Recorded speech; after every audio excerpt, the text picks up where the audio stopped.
الحمد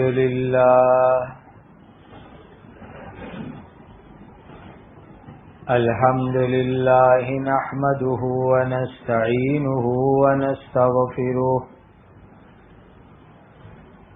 ونؤمن به ونتوكل عليه ونعوذ بالله من شرور أنفسنا ومن سيئات أعمالنا ونعوذ بالله من شرور أنفسنا ومن سيئات أعمالنا ونعوذ بالله من شرور أنفسنا ومن سيئات أعمالنا من يهده الله فلا مضل له ومن يضلله فلا هادي له وأشهد أن لا إله إلا الله وحده لا شريك له وأشهد أن سيدنا وشفيعنا ومولانا محمدا عبده ورسوله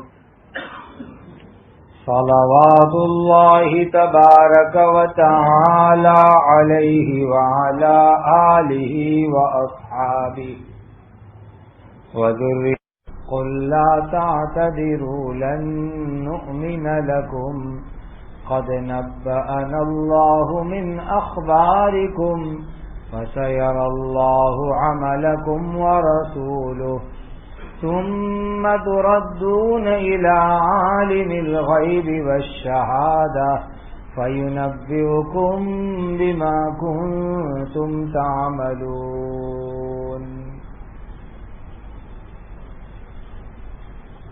یہ سورہ توبہ کی 94 نمبر کی آیت کریمہ ہے اور یہیں سے 11واں پارہ شروع ہو رہا ہے. اللہ سبحانہ و تعالی کے پاک ارشاد کا خلاصہ ہے کہ جب تم غزوہ تبوک کے جہاد سے ان منافقوں کی طرف واپس جاؤ گے تو لوگ تمہارے سامنے بہانے کرنے آئیں گے تو تم اے نبی کہہ دو کہ تم بہانے مت بناؤ، ہم تمہاری بات ہرگز نہیں مانیں گے. اللہ تعالیٰ نے ہم کو تمہارے حالات اچھی طرح بتلا دیے ہیں اور آئندہ اللہ تعالیٰ اور اس کے رسول تمہارے کام یعنی کارگزاری کو دیکھیں گے. پھر تم چھپی اور کھلی چیز کو جاننے والے اللہ کی طرف لوٹا دیے جاؤ گے. پھر اللہ تعالیٰ جو کام تم کرتے تھے اس کی حقیقت تم کو بتلا دیں گے.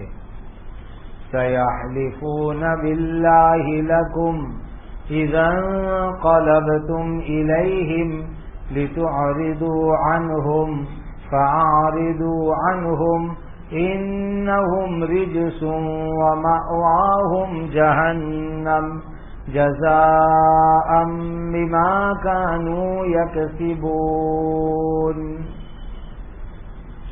جب تم واپس لوٹ کر ان کے پاس جاؤ گے تو وہ منافق لوگ تمہارے سامنے اللہ تعالی کی قسمیں کھائیں گے تاکہ تم ان سے درگزر کرو تو تم ان کو نظر انداز کر دو، یعنی تم بھی ان سے درگزر کر دو.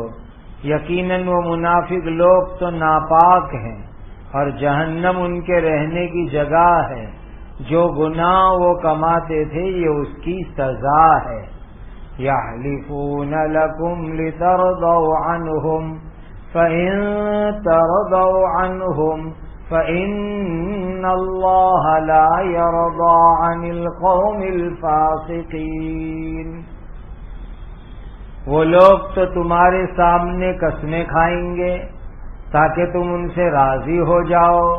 سو اگر تم ان منافقوں سے راضی ہو جاؤ گے تو بھی یہ بات تو یقینی ہے کہ اللہ تعالی نافرمان لوگوں سے راضی نہیں ہوں گے. الاعراب اشد کفرا ونفاقا وأجدر ألا يعلم حدود ما أنزل الله على رسوله والله عليم حكيم. گاؤں کے رہنے والے جو منافق ہیں وہ کفر اور نفاق میں بہت ہی سخت ہیں اور وہ دوسروں کے مقابلے میں اس بات کے زیادہ لائق ہیں کہ جو احکام اللہ نے اپنے رسول پر اتارے ہیں وہ اس کو نہ سیکھیں اور اللہ تعالیٰ تو بہت زیادہ جاننے والے بڑی حکمت والے ہیں. حضرت نبی کریم صلی اللہ علیہ وسلم تبوک سے ریٹرن ہو رہے ہیں اور مدینہ منورہ تشریف لے جا رہے ہیں اور اللہ تعالیٰ نے یہ آیت آسمان سے اتاری. اس آیت میں ایک پیشین گوئی کی گئی، بھوشیہ وانی کی گئی کہ جیسے ہی آپ مدینہ پہنچو گے تو یہ منافق لوگ آپ کے سامنے بہانے بنانے آئیں گے اور جیسا اللہ نے حضور کی مبارک زبان سے اعلان کروایا بالکل ایسا ہی ہوا. نبی جو بات پیشین گوئی کی، بھوشیہ وانی کی بتلاتے ہیں، اللہ تعالیٰ ان کی بات کو لوگوں کے سامنے سچا ثابت کر دیتے ہیں. یہ بھی نبی کے سچا ہونے کی ایک بہت بڑی نشانی ہوتی ہے، ورنہ ہر آدمی دنیا میں اپنے آپ کو نبی کہنے لگے اور سمجھنے لگے تو یہ ایسی بات تھوڑی ہے. اللہ تعالیٰ نے جن کو اپنا نبی بنایا، جن کو رسول بنایا، اگر وہ کوئی بات بولتے ہیں تو اللہ ان کی بات سچی کر کے دکھلا دیتے ہیں. خاص طور پر فیوچر کے لیے، بھوشیہ کے لیے، مستقبل کے لیے کوئی بات نبی کہے تو اللہ تعالیٰ وہ بات بالکل سچا اور پورا کر کے دکھلا دیتے ہیں. اور یہ نبی کے سچا ہونے کی ایک بہت بڑی نشانی ہوتی ہے. اس دنیا میں بہت سے لوگوں نے اپنے آپ کو نبی کہا، حالانکہ وہ جھوٹے تھے. ابھی بھی ایسے لوگ کبھی نہ کبھی ہو جاتے ہیں، کھڑے ہو جاتے ہیں جو اپنے آپ کو نبی کہتے ہیں کہ میں نبی ہوں، رسول ہوں. اور یہ بھی حضرت نبی کریم صلی اللہ علیہ وسلم کا ایک معجزہ ہے کہ حضور نے ایک بات بتلائی، وہ سچی ثابت ہوئی. حضور نے فرمایا تھا کہ میری امت میں، میری امت میں 30 جھوٹے لوگ پیدا ہوں گے. خود حضور نے فرمایا تھا. کیسے جھوٹے؟ جو اپنے آپ کو کہیں گے کہ میں اللہ کا نبی ہوں، حالانکہ وہ اللہ کے نبی نہیں ہوں گے. جھوٹے دعوے کرنے والے کھڑے ہوں گے. اور حضرت نبی پاک صلی اللہ علیہ وسلم کے مبارک زمانے سے آج تک دنیا میں ایسے چھوٹے بڑے جھوٹے لوگ تھوڑے تھوڑے دنوں میں کھڑے ہوتے رہتے. بعض بڑے بڑے ہوئے جن کے ماننے والے بھی بڑے ہوئے اور چھوٹے چھوٹے برسات کے مینڈکوں کی طرح تو ہر تھوڑے دنوں میں کھڑے ہو جاتے ہیں. لیکن بڑے بڑے کہ جن کی بات دنیا میں لوگ سنتے ہیں، ایسے 30 بڑے جھوٹے قیامت تک دنیا میں آئیں گے اور وہ کہیں گے کہ میں اللہ کا نبی ہوں، حالانکہ وہ جھوٹا ہے. حضرت نبی کریم صلی اللہ علیہ وسلم اللہ کے آخری نبی ہے. حضور کے بعد قیامت تک دنیا میں کوئی نئے نبی آنے والے نہیں ہیں. ایک پرانے نبی آئیں گے جو پہلے آ چکے، پھر زندہ آسمان پہ اللہ نے ان کو بلا لیا ہے، پھر قیامت سے پہلے اللہ ان کو اتاریں گے. وہ حضرت عیسیٰ علیہ السلام ہے. وہ آئیں گے لیکن وہ نئے نبی نہیں ہیں، وہ تو پہلے سے دنیا میں. حضرت نبی پاک صلی اللہ علیہ وسلم کی پیدائش سے تقریباً 650 برس پہلے حضرت عیسیٰ علیہ السلام دنیا میں تھے. یہ جو عیسوی سن چلتا ہے 2019، یہ عیسوی سن جو چلتا ہے حضرت عیسیٰ علیہ السلام کے مبارک زمانے سے وہ شروع ہوا. حضرت عیسیٰ کی یادگار میں وہ شروع ہوا. تو سمجھو کہ ان کے آسمان پر گئے ہوئے تقریباً 2019 کے قریب سال ہونے آئے، کچھ کم و بیش حساب آگے پیچھے. تو وہ ایک نبی زندہ آسمان پر اللہ نے ان کو اٹھا لیا ہے اور قیامت سے پہلے دوبارہ آئیں گے، لیکن کوئی نیا نبی ہمارے حضور کے بعد قیامت تک اس دنیا میں آنے والا نہیں. اور اگر کوئی کہے کہ میں نبی ہوں تو وہ جھوٹا ہے، بناوٹی ہے، وہ ڈھونگی آدمی ہے. اور اللہ تعالیٰ نے نبیوں کی سچا ہونے کی ایک بہت بڑی نشانی یہ بنائی کہ جو بات نبی کہے کہ کل ایسا ہوگا، کچھ مہینوں بعد ایسا ہوگا، کچھ سالوں کے بعد ایسا ہوگا، تو اللہ تعالیٰ ایسا پورا کر کے دکھاتے ہیں، ایسا ہو ہی جاتا ہے. نبی نے کہا اور ایسا ہوتا ہی ہے. اور جو جھوٹے ہوتے ہیں ان کی بات دنیا کے اندر جھوٹی ثابت ہوتی ہے، ان کی بات صحیح ثابت ہو نہیں سکتی. تو یہاں بتلایا کہ آپ جیسے مدینہ پہنچیں گے یہ منافق لوگ جھوٹے بہانے کرنے کے لیے آئیں گے. حضور کی زبان سے جو بات اللہ نے کہلوائی بالکل ویسا ہی ہوا. جیسے نبی کریم صلی اللہ علیہ وسلم مدینۃ المنورہ پہنچے تو یہ منافق لوگ آئے، بہانے کرنے کے لیے آئے. تو حضور نے ان کو فرمایا کہ جاؤ فالتو بہانے مت بناؤ، ہم تمہاری بات کچھ ماننے والے نہیں ہیں. اللہ نے بتلا دیا ہے کہ تم لوگ جھوٹے لوگ ہیں، جاؤ تم لوگ یہاں سے. پھر اس کے بعد ایک بڑی کام کی بات بتلائی، توبہ کر لینا زبان سے بہت آسان ہے. کوئی آدمی زبان سے بولے توبہ توبہ توبہ توبہ، اللہ غلطی کی توبہ توبہ، بعض لوگ گال پہ ادھر ادھر ہاتھ بھی مار دیتے ہیں. یہ زبان سے توبہ کر لینا بہت آسان ہے، لیکن سچی پکی توبہ کیا ہوتی ہے؟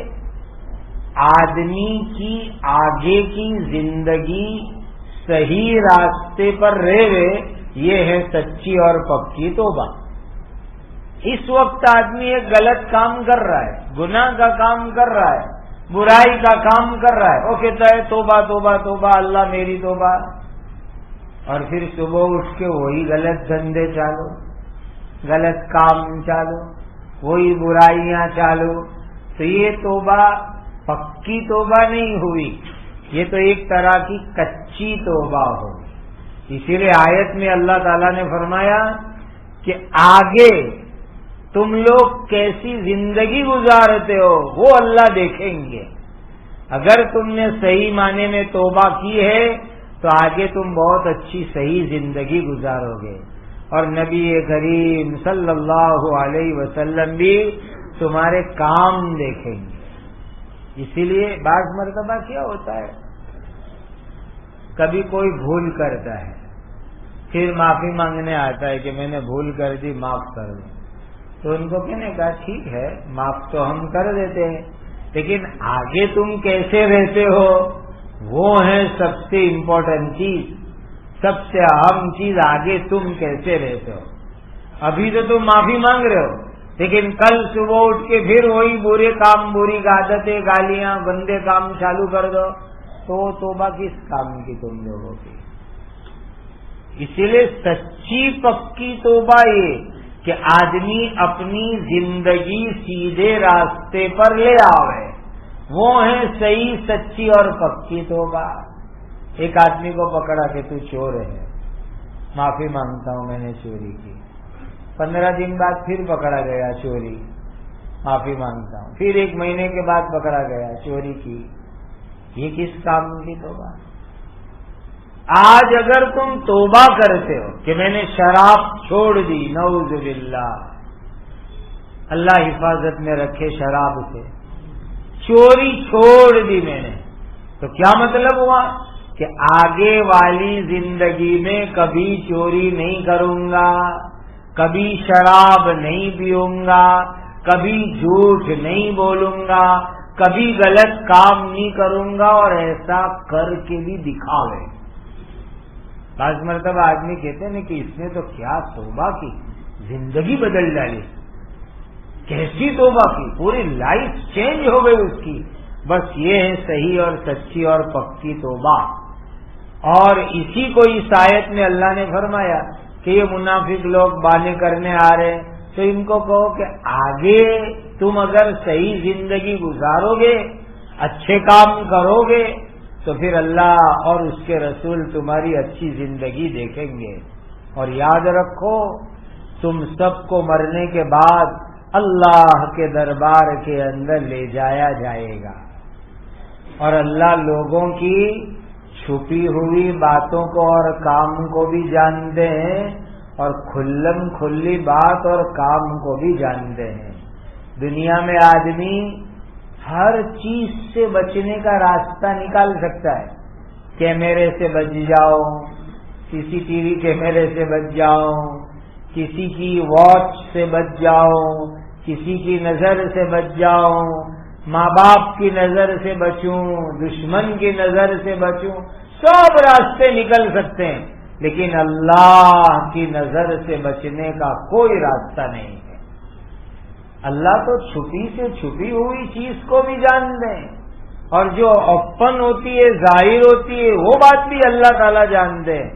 تو پھر جب اللہ کے دربار میں جائیں گے تو اس وقت اللہ تعالیٰ اعمال بتلائیں گے، بندے تو نے یہ کیا تھا، یہ بات بولی تھی، یہ کام کیا تھا، اس کے اوپر یہ سزا ہے، یہ پکڑ ہے، اور نیک کام پر یہ ثواب ہے، یہ بدلہ ہے، تو سب اللہ تعالیٰ کے یہاں تم کو ملنے والا ہے۔ پھر بتلایا گیا کہ جب آپ مدینہ پاک پہنچیں گے تو یہ لوگ آ کر کے آپ کے سامنے جھوٹی جھوٹی اللہ کے نام کی قسم کھائیں گے، اور قسم کھانے کا مقصد یہ ہے کہ تم ان کو جانے دو، معاف کر دو۔ کہ اچھا بھائی تم تبوک میں کیوں نہیں آئے، اللہ کے راستے میں جہاد میں غزوے میں کیوں نہیں آئے؟ کہ یہ میرا عذر تھا، یہ میری تکلیف تھی، یہ میرا کام تھا، یہ میں بیزی تھا، اسی لیے میں نہیں آ سکا۔ تو آ کے قسم کھا کے آپ کے سامنے بولیں گے تو بولے سن لینے کا کہ نہ جاؤ، کوئی بات نہیں، تمہاری سب بات سن لی ہم نے، ان کو نظر انداز کرو، چھوڑ دو ان کو۔ یہ سب دل کے ناپاک لوگ ہیں، نیت کے گندے لوگ ہیں، عقیدے کے میلے لوگ ہیں، ان کی نیت بھی خراب، ان کے عقیدے بھی خراب، ان کے اعمال بھی خراب، اللہ ان کو جہنم کی آگ کے اندر جلائیں گے۔ اور دنیا میں جو برے کام کر رہے ہیں یہ اس کی سزا ہے۔ 2-3 قسم کے انسان ہوتے ہیں دنیا میں۔ آپ کو باپ ہونے کے ناطے اولاد سے ایسا پالا پڑے، ٹیچر ہو تو اسٹوڈنٹ سے آپ کو ایسا پالا پڑے، استاد ہے تو پڑھنے والے شاگردوں سے ایسا پالا پڑے، باس ہو تو آپ کے انڈر میں ہاتھ کے نیچے کام کرنے والے اسٹاف سے ایسا پالا پڑے۔ اس کو ذرا دھیان میں رکھنا چاہیے۔ بعض مرتبہ کیا ہوتا ہے، باپ کی اولاد، ٹیچر کے اسٹوڈنٹ، استاد کے شاگرد، باس کے ہاتھ کے نیچے کام کرنے والے کوئی بھول کر دے، کوئی غلطی کر دے، اب اس میں بعض اتنے شریف اور نیک ہوتے ہیں کہ ان کو ان کی بھول اور غلطی بتاؤ تو ان کو اتنی شرم آتی ہے اور وہ ایسے سدھر جاتے ہیں کہ پھر کبھی وہ غلطی کرنے کا نام نہیں لیتے. ایسے شریف ہوتے, ایسے اچھے ہوتے کہ باس نے, استاد نے, ٹیچر نے, باپ نے کوئی بھول بتائی, بیٹا یہ بھول ہو رہی ہے, یہ غلطی ہو رہی ہے, تو ایسی توبہ کرتے, ایسی معافی مانگتے, ایسے سدھر جاتے کہ کبھی زندگی بھر پھر وہ غلط کام نہیں کریں گے. اور بعض دوسرے کیسے ہوتے ہیں, پتھر دل, کہ ان کو تم کہو کہ یہ تمہاری بھول ہے تو بعض تو باپ کے سامنے بولتے ہیں, استاد کے سامنے بولتے ہیں, ٹیچر کے سامنے بولتے ہیں, باس اور لیڈر کے سامنے ہو جاتے ہیں. ایسے بھی ڈینجر سوچ کے پتھر دل لوگ بھی ہوتے ہیں. اور کچھ ایسے ہوتے ہیں تیسری قسم کے, اوپر سے تو کہیں گے سوری, بھول ہو گئی اور اب نہیں کروں گا, لیکن پھر وہی جیسے پہلے غلطی کی, جیسے پہلے غلط راستے پر ایسے چالو. اس طرح الگ الگ طرح کے لوگ ہوتے ہیں. تو ہمیں دیکھنے کا, بعض مرتبہ اگر سامنے والا پتھر دل ہے, سدھرنے کا نام نہیں لیتا, تو ایک دو مرتبہ کا پھر اس کو اس کے حال پہ چھوڑ دو, بہت پیچھے مت پڑے رہو, دعا کر دو, سمجھا دو. ہر وقت اس کے پیچھے پڑے رہیں گے. ایسوں بعض لوگ کیا کرتے ہیں, ایک باپ ہے بیٹے سے منہ چڑھائے پھرتا ہے, بات نہیں کرتا, بولتا نہیں. او بیٹا کہ ابا کیوں آپ نے منہ چڑھا لیا ہے, مجھ سے بولتے بھی نہیں ہیں, میری طرف دیکھتے بھی نہیں ہیں, میرے ساتھ بیٹھ کے کھاتے بھی نہیں ہیں, مجھے فون بھی نہیں کرتے, مجھ سے ملتے بھی نہیں, ابا کیا ہوا؟ کہا تو میرا نافرمان, تو میری بات نہیں سنتا, اسی لیے میں ایسا کرتا ہوں تیرے ساتھ. تو اگر بیٹا ایسا ہے نیک شریف اچھا, آپ نے اس کو تعلیم اچھی دی تھی, قرآن پڑھایا تھا, دین پڑھایا تھا, کہ آپ کے اس طرح ناراض ہونے سے وہ سدھر جاتا ہو تو بہت اچھی بات ہے. لیکن بعض بیٹے ایسے ہوتے ہیں, اچھا باپ نہیں بول رہا ہے, بہت اچھا, بھلے نہیں بڈھا نہیں بولے, جاوے نے جہنم میں مجھے کیا لینا دینا. اب ایسے بیٹے سے تم ناراض رہ کے کرو گے کیا؟ جس بیٹے کو باپ کی ناراضگی کی کوئی پڑی نہیں ہے, کہ باپ ناراض ہوئے, ماں ناراض ہوئے, مجھے بلاتے نہیں, مجھے ساتھ کھلاتے نہیں, میری طرف دھیان نہیں دیتے, جس بیٹے کو کوئی پڑی نہیں ہے, اس بیٹے کے ساتھ ایسا برتاؤ کرنے کا مطلب کیا؟ کوئی فائدہ نہیں. یہی بات اللہ تعالیٰ نے حضرت نبی کریم صلی اللہ علیہ وسلم کو بتلائی کہ بعض اس میں سے ایسے بھی لوگ ہیں, لہذا آپ ان سے ٹھیک ٹھاک رہو. یہ تو جھوٹے ہیں, جھوٹی قسم کھانے والے, بہانے بنانے والے, بناوٹی لوگ ہیں, لہذا آپ ان کے ساتھ سب ٹھیک رہو, یہ سدھرنے والے لوگ نہیں ہیں. پھر مدینہ کے اندر جو لوگ رہتے تھے اور دوسرے جو مدینہ کے آجو بازو کے گاؤں میں رہتے تھے, دو قسم کے لوگ تھے. تو جو شہر میں رہنے والے لوگ تھے وہ ذرا اچھے, لیکن مدینہ کے آجو بازو گاؤں میں رہنے والے وہ بہت ڈینجر. خود اللہ نے فرمایا کہ یہ گاؤں کے رہنے والے کفر میں بھی کٹر کافر اور منافق ہونے میں بھی کٹر لوگ. اور اس کی وجہ یہ کہ گاؤں کے اندر ان کو دین کی تعلیم کا ماحول نہیں ملتا, اچھی صحبت نہیں ملتی, اچھے لوگوں کی دوستی نہیں ملتی, اچھے لوگوں کے ساتھ اٹھنا بیٹھنا نہیں ملتا, ان کو قرآن حدیث دین علم کی مجلس نہیں ملتی, اللہ والوں کی علم والوں کی عالموں کی مجلس نہیں ملتی. اس لیے یہ جو گاؤں کے رہنے والے بہت ڈینجر قسم کے لوگ ہیں, اور ان کو شریعت اور دین سیکھنے کی بھی کوئی پرواہ نہیں ہے. اسی لیے ایک روایت میں آتا ہے, من سکن البادیہ جفا, جو گاؤں میں رہتا ہے نا وہ دل کا بہت سخت ہوتا ہے شہر کے رہنے والوں کے مقابلے کے اندر, یعنی ان کے مزاج میں اکڑ پن ہوتا ہے, وہ مزاج کے بھی سخت ہوتے ہیں بات کے بھی سخت ہوا کرتے ہیں. اسی لیے شہر میں دین کی مجلس، اچھی مجلس، پڑھے لکھے لوگ، ایجوکیٹڈ لوگ، دیندار لوگوں کا ماحول ان کو مل جاتا ہے.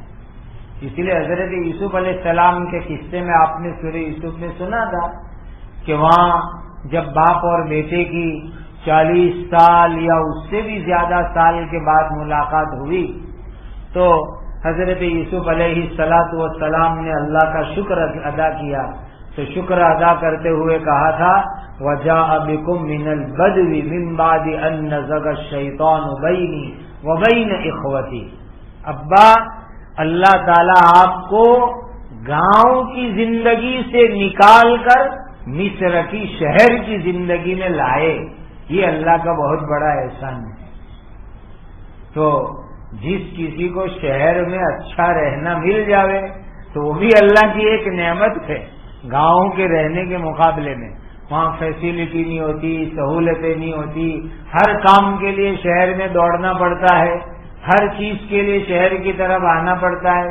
یہ جو ہے شہری زندگی ایک اعتبار سے اچھی ہے جبکہ دینی ماحول ملتا ہو، اچھے لوگوں کے ساتھ اٹھنا بیٹھنا ملتا ہو اور دین کی تعلیم کے مرکز ہو، علماء ہو، اللہ والے ہو.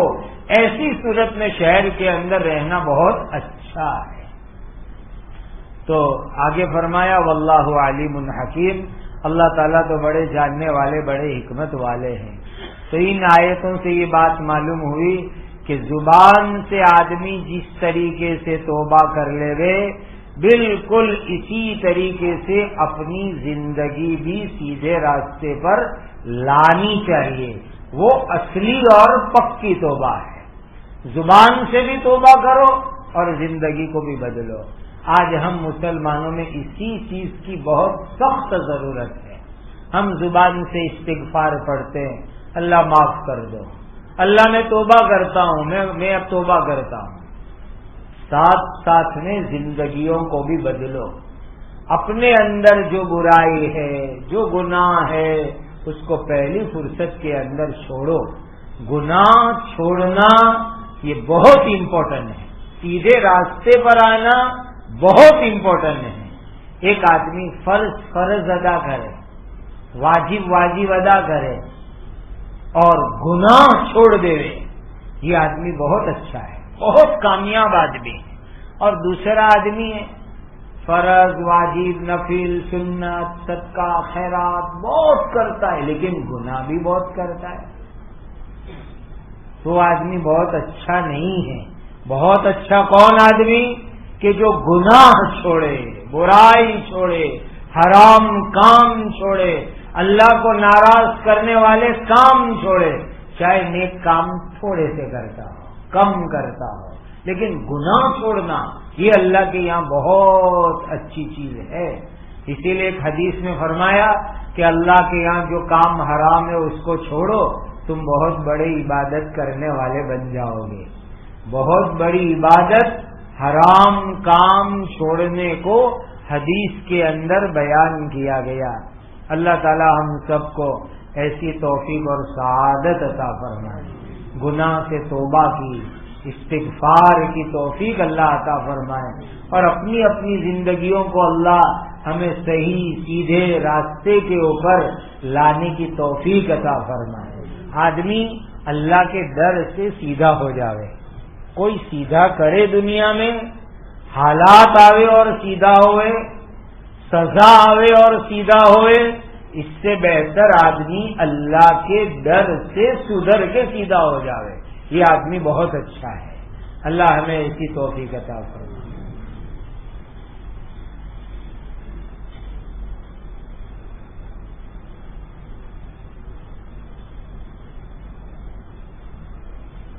زبیہ بہن عارف بھائی چلے دار کی نواسی، والد آپریشن، اللہ آپریشن کو کامیاب فرمائے. اللہ تعالیٰ ان کے لیے صحت کا، تندرستی کا، عافیت کا ذریعہ بنا دے. محمودہ بی بی، قاسم بھائی مصری والے، اللہ ان کی بال بال مغفرت فرمائے، جنت الفردوس میں اعلیٰ مقام عطا فرمائے. درود شریف پڑھ لو.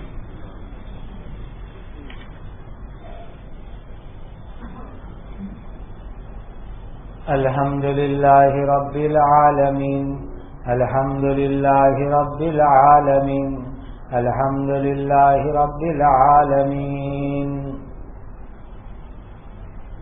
سبحان الله وبحمده سبحان الله العظيم اللهم صل على سيدنا محمد وعلى آل سيدنا محمد صلاة تنجينا بها من جميع الأهوال والآفات صلاة تنجينا بها من جميع الأهوال والآفات وتقضي لنا بها جميع الحاجات وتطهرنا بها من جميع السيئات وترفعنا بها عندك أعلى الدرجات وتبلغنا بها أقصى الغايات من جميع الخيرات في الحياة وبعد الممات إنك على كل شيء قدير يا ذا الجلال والإكرام يا ذا الجلال والإكرام يا ذا الجلال والإكرام يا أرحم الراحمين يا أرحم الراحمين يا أرحم الراحمين وإلهكم إله واحد لا إله إلا هو الرحمن الرحيم ربنا آتنا في الدنيا حسنة وفي الآخرة حسنة وقنا عذاب النار اللهم اغفر أمة سيدنا محمد صلى الله عليه وسلم اللهم ارحم أمة سيدنا محمد صلى الله عليه وسلم اللهم تجاوز عن أمة سيدنا محمد صلى الله عليه وسلم اللهم صلح شان أمة سيدنا محمد صلى الله عليه وسلم اللهم انصر أمة سيدنا محمد صلى الله عليه وسلم اللهم إنا نسألك العافية ودوام العافية والشكر على العافية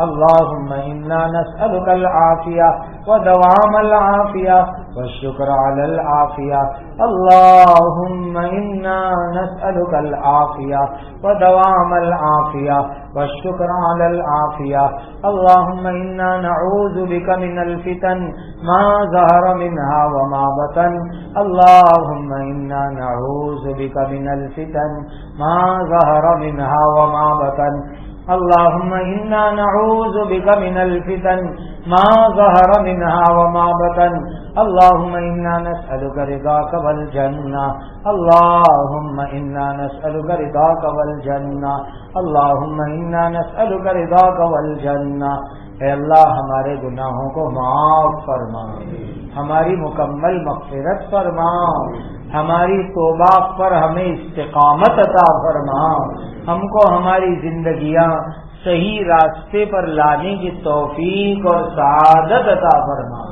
جو راستہ آپ کا ہے جو راستہ حضرت نبی کریم صلی اللہ علیہ وسلم نے بتایا اس راستے پر ہمیں پوری زندگی عمل کی توفیق عطا فرما زندگی کا ہر کام نبی کریم صلی اللہ علیہ وسلم کی سنت کے مطابق کرنے کی توفیق اور سعادت عطا فرما ہر حرام سے ہماری حفاظت فرما اے اللہ جتنے بیمار ہیں ان کو شفا عطا فرما کاملہ عاجلہ دائمہ مستمرہ شفا عطا فرما اے اللہ جن پر جنات کی شرارت ہے جادو کے اثرات ہے نظر بد ہے اے اللہ ان تمام کو بھی شفا عطا فرما جن کے گھروں میں یہ اثرات ہے اے اللہ ان کے گھروں کو ان چیزوں سے پاک فرما اے اللہ جو بے گھر ہے ان کو اپنا گھر عطا فرما بے سہاروں کو سہارا عطا فرما جو اجاڑ دیے گئے ان کو آباد فرما محصورین کو باعزت بعافیت رہائی عطا فرما جو مسلمان جس پریشانی میں ہے اپنے کرم سے اللہ ان کی پریشانیوں کو دور فرما تکلیفوں کو دور فرما جائز حاجتوں کو پورا فرما جائز تمناؤں کو پورا فرما ہمیں زندگی میں بار بار مکہ مدینہ کی حاضری عطا فرما حلال برکت والی روزی عطا فرما پورے ملک میں امن و امان عدل و انصاف قائم فرما لڑائی جھگڑے فتنے دنگے سے پورے ملک کی اللہ اپنے کرم سے حفاظت فرما، یہاں جتنے مذہب کے لوگ رہتے ان میں آپس میں اچھے تعلقات عطا فرما۔ اے اللہ صبح قیامت تک اس ملک میں اسلام کو، مسلمانوں کو ہر خیر کی ترقی کے ساتھ قائم دائم باقی فرما۔ اے اللہ اپنوں اور غیروں کی شر سے حفاظت فرما، ہر طرح کے دشمنوں، حاسدوں، مخالفوں، فتینوں، مکاروں اور اے اللہ ہر شریروں اور ان کے ہر شر سے اللہ ہر ہمیش حفاظت فرما۔ اے اللہ آپ کے بہت سے بندے اور بندیوں نے مختلف مقاصد کے لیے دعاؤں کے لیے کہا لکھا، ان کی جائز مرادیں پوری فرماؤ، تکلیفوں کو دور فرماؤ، بے اولادوں کو نیک اور صالح اولاد عطا فرماؤ۔ حضرت نبی کریم صلی اللہ علیہ وسلم نے جتنی خیر مانگی بتلائی ہمیں اور پوری امت کو عطا فرماؤ۔ حضرت نبی پاک صلی اللہ علیہ وسلم نے جن شرور سے پناہ چاہی اے اللہ ہماری اور پوری امت کی حفاظت فرماؤ، ہم کو اور ہماری قیامت تک آنے والی اولاد اور نسلوں کو کامل مکمل مسلمان اور متقی بنا دیجیے۔ وصلی اللہ علی النبی الکریم، سبحان ربک رب العزت عما یصفون وسلام علی المرسلین الحمد للہ رب العالمین۔